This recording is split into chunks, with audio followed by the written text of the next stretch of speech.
À cette époque-là de l'année, petits et grands collent leur nez aux vitrines des grands magasins derrière lesquels sont présentés des spectacles féeriques. La plupart de ces spectateurs ne sont là que pour admirer ces vitrines, car jamais ils ne pourront acheter les objets proposés. Après avoir allumé les lumières de Hanouka, nous récitons le paragraphe Anerot Alalou, ces lumières-là, qui donnent le sens de cet allumage. Et après avoir rappelé les miracles de cette fête, nous concluons qu'il nous est interdit d'utiliser ces lumières comme une lampe quelconque, et qu'il n'est permis que de les regarder. Pourquoi? Il est possible d'en expliquer la raison à travers la parabole suivante. Un homme a offert à son épouse des pierres précieuses, et voilà qu'il découvre que son petit enfant était parvenu à s'emparer de ces diamants et jouer avec comme avec de simples osselets. Imaginez-vous la fureur du papa qui avait acquis ces pierres uniquement pour les admirer, portées par sa femme. Ainsi, nombre de juifs profitent des allumages de Hanouka uniquement pour les accompagner de la dégustation de beignets ou de cadeaux offerts aux enfants. Ils perdent de vue le sens profond de ces lumières. Le Ramban explique en effet que l'allumage de Hanouka n'est pas là seulement pour rappeler cette fiole d'huile qui brûla 8 jours durant. Non, l'allumage de Hanouka n'est rien de moins que le prolongement de la mitzvah de la menorah, le candélabre à 7 branches du temple de Jérusalem, maintenant détruit. Et le Ran écrit que c'est la raison pour laquelle il est interdit de profiter des lumières de Hanouka, comme il était défendu de profaner la lumière sacrée de la menorah. Le Shiltei Giborim renforce ce lien avec la menorah en indiquant que la quantité d'huile requise à Hanouka correspond à celle utilisée pour la menorah.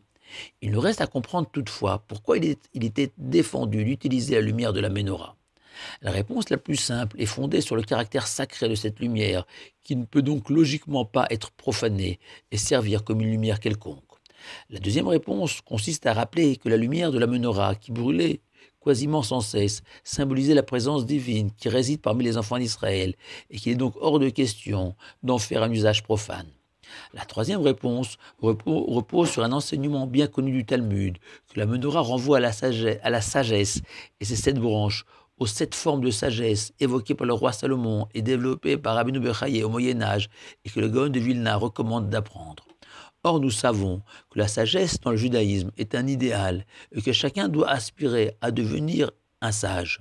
Sauf que, contrairement au monde occidental, attaché au titre officiel, professeur, docteur, maître, dans le monde de la Torah, mieux que Rav, rabbin ou même grand rabbin, le plus beau titre de noblesse que l'on peut décerner est celui de Talmid Racham, littéralement un disciple sage.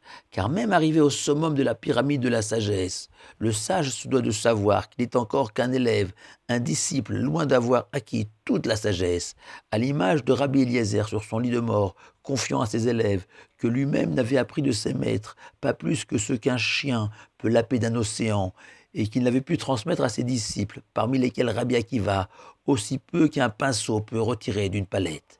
Dès lors, nous comprenons que la Torah, comme les flammes de la menorah, incarne l'océan de la sagesse et dessine un horizon infini. Et utiliser cette lumière pour un usage profane, c'est témoigner d'une vraie méconnaissance de ces lumières. Dans cet esprit, nos sages recommandent de rester une demi-heure pour admirer ces lumières de Hanouka avec un livre de Torah à la main, un peu comme ces gens au nez collé sur les vitrines de leurs rêves, car même si nous ne serons jamais de grands sages, des Talmidei Chachamim, il ne nous est pas interdit de rêver qu'on le deviendra un jour. Et c'est peut-être là le vrai miracle de Hanouka. Hanouka Sameach à vous tous et Shabbat Shalom.